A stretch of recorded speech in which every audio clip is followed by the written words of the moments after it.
खा गए कुत्ते, ये चोर लुटेरे।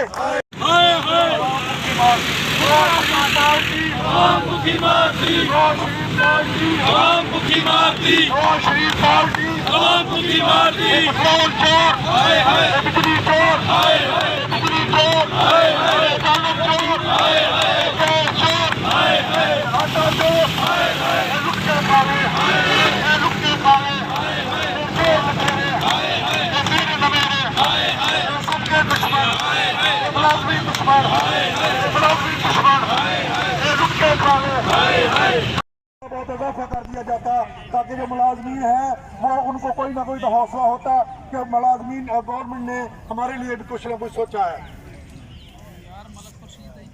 इसलिए दोस्तों आज 16 फरवरी को पूरे पाकिस्तान में जो एहतजाज है वो रिकॉर्ड कराया जा रहा है। इस्लामाबाद में हमारे प्रेस क्लब से लेकर ऐवान वज़ीर तक जो हमारे सूबाई सदर हैं साहबजादा सुल्तान मुजद्दी साहब वहाँ पे क़यादत कर रहे हैं एहतजाज की।